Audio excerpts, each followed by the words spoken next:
Hello, this is Kirk Lynch, Associate Professor of Accounting at Sandhills Community College. Today's problem will be dealing with the calculation of depreciation, and we'll do this calculation via the three methods we discussed in our earlier lecture: the straight line method, the units of production method, and the double declining balance method. Our problem reads as follows. Bellbug Manufacturing purchased manufacturing equipment on October 1st, 2008 for $88,000. The equipment is expected to have a useful life of 4 years, or 20,125 operating hours, and a residual value of $7,500. Then we have some additional information that the equipment was used for 1,000 hours in 2008, 5,500 hours in 2009, 5,000 hours in 2010, 4,700 hours in 2011, and 3,925 hours in 2012. Our job is to determine the amount of depreciation expense in each of the years using the straight line method, the units of production method, and the double declining balance method. Now when you read this, you say, well, you say that the useful life is 4 years, but we have 5 years worth of depreciation we have to record. And that's because in year one we only have partial year. October, November, and December is 1/4 of 1 year.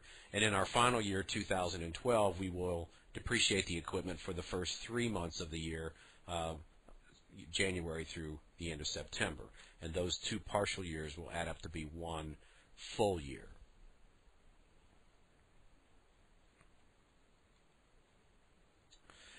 Here we will do the straight line method of depreciation. We see a little matrix here, and we've already put in some of the numbers that we need. Remember, the first thing we have to do in calculating straight line depreciation is to calculate our depreciable amount. And that's simply our cost minus the residual value. And the cost of our equipment was $88,000. Our residual value was stated as $7,500. And so our depreciable amount is $88,000 minus $7,500, or $80,500. And we're going to plug that amount into these first of each of these years, $80,500.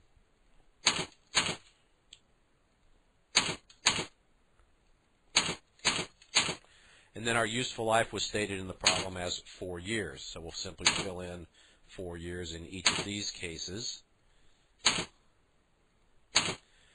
And then in year one, we have a partial year's worth of depreciation, not an entire year's. Remember, the straight line method will give us an annual depreciation amount. And in this case, we've got 1/4 or 25% of a year. And so in year one, our depreciation is going to be equal to our depreciable amount divided by our useful life times our partial year of 25%. So in year one, we can write off a depreciation expense on this equipment of $5,031.25. Now our second year will have a full year's worth of depreciation, so our calculation is simply this. It's going to be equal to our depreciable amount divided by our useful life, which is 4 years. Right here. And so in 2009, our depreciation expense is $20,125, and it's the same for 2010 and the same for 2011 because they're both full years worth of depreciation, and the straight line method it's the same every year for a full year's worth of depreciation. Now in the last year, 2012, we still have our depreciable amount. Our useful life is 4 years, but this time we have 3/4 of a year's worth of depreciation to calculate. And so our last year's depreciation expense is our depreciable amount divided by our useful life times 3/4 of a year, or $15,093.75.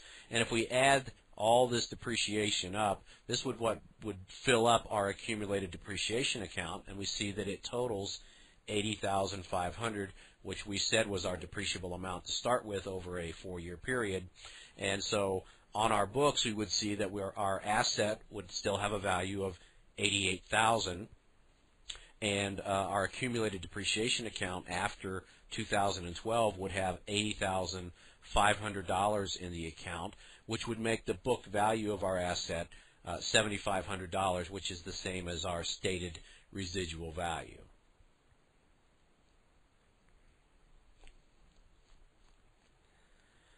Now let's move on to the units of production method for calculating our depreciation. And remember from our lecture that our first step in our calculation is to again determine the depreciable amount, which is our cost minus our residual value, and we get the same depreciable amount in this particular case of $80,500. The second step is to calculate how much depreciation we get to write off for every unit of usage, and in our case our unit of usage is hours, and we've estimated that our useful usage is 20,125 hours.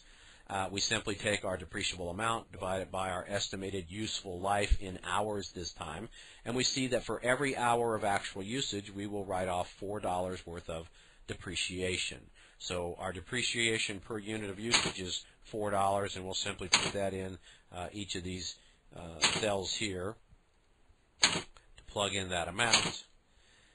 And we've already filled in our usage from our instructions here, how many hours it had in each particular year. And so for 2008, it was used for 1,000 hours, 5,500 in 2009, 5,000 in 2010, 4,700 in 2011, and 3,925 in the first 3/4 of 2012. And so the depreciation for that particular year, there's no partial year involved here because it was used a certain amount in that year, and so we don't have to factor in the partial year.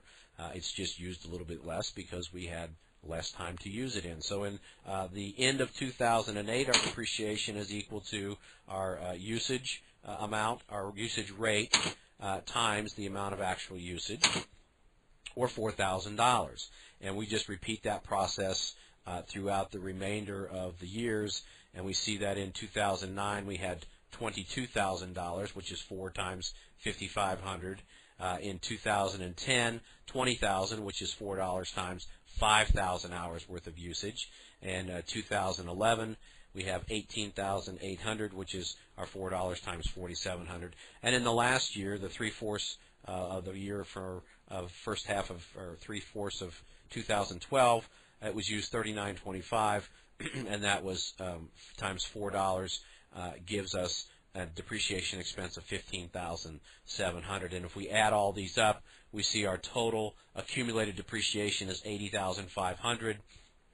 And again, it makes our book value equal to our residual value of $7,500. Remember, the rule is we can never depreciate our asset below the residual value, and in this case, our residual value is $7,500. So even if the machine had been used more than 3,925 hours in 2012, we would be limited by that number to get our residual value and our book value to be the same number. The last method of depreciation is the double declining balance method. And you'll recall that we had several steps in our process there. And the first one was to calculate our straight line rate. And remember, our straight line rate is simply 1 divided by the number of years of useful life had we depreciated using the straight line method. And so 1 divided by 4 is 1/4, which is also equal to 25%. And then the next step in our double declining balance method is to double that straight line rate. Well, 25% times 2 is 50%. So our straight line rate in each of these cases is 50%. And so we'll go ahead and fill that in throughout each of the years, and we'll continue with our formula. The next step is to take the book value of the equipment. Well, when we purchased it, our equipment cost $88,000, and so our book value right now, we have no accumulated depreciation on that, so our cost less accumulated depreciation is going to tell us that our book value in the first year is $88,000. Now, since this is a partial year, we do not get to take an entire year's worth of depreciation. We have 1/4 of a year, or 25% of a year. So our depreciation calculation in the double declining balance method is simply going to be equal to our book value times twice the straight line rate, which in our case is 50%. Whoops, got to go back and fix this.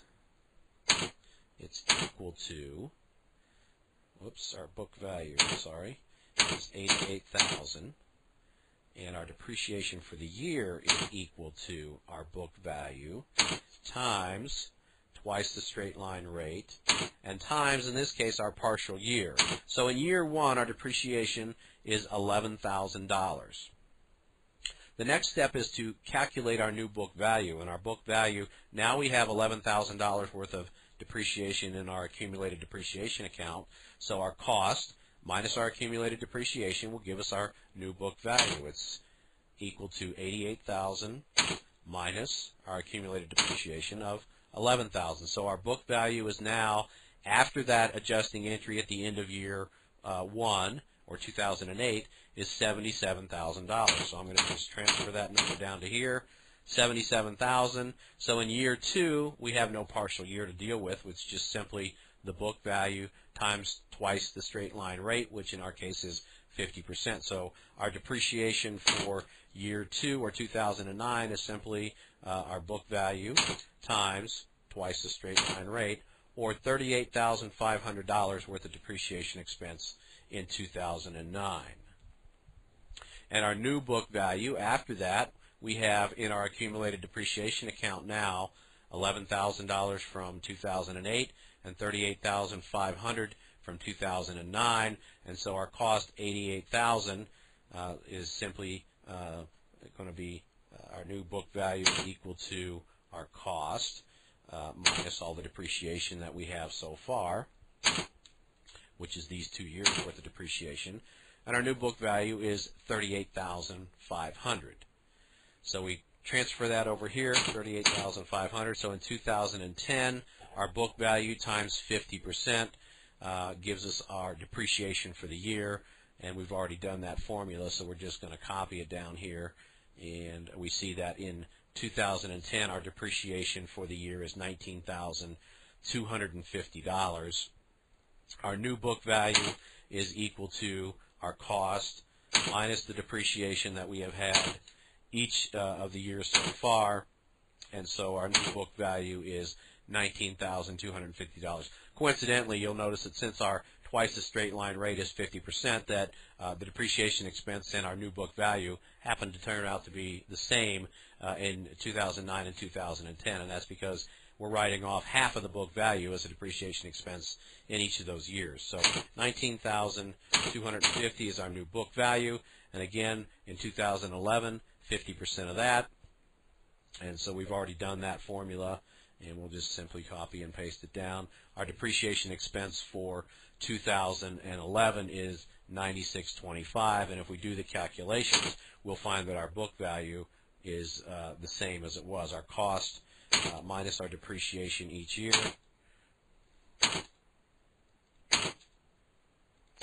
and our new book value is $96.25. In the third year, we go to, actually in the fifth calendar year, our last year, our 4th year of useful life, we're going to go through the process again, but we're going to find that depreciation is going to be limited in this particular year, but let's go ahead and do these calculations to show what it would be if it were not limited. And in this case, it's simply going to be equal to our book value times our twice the straight line rate times, in this case, 3/4 of a year, and 3609, 38.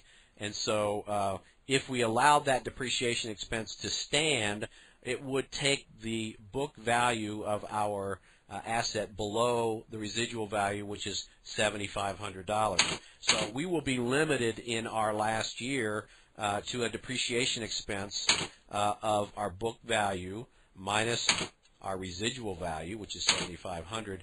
Our depreciation expense in the last year cannot exceed $21.25, and if we went through our calculations, we would see it would be $36.09. So we cannot use depreciation for the year to be our calculated amount. It's limited by the amount that will get us to book value, $21.25. That will make our new book value the same as our residual value of $7,500.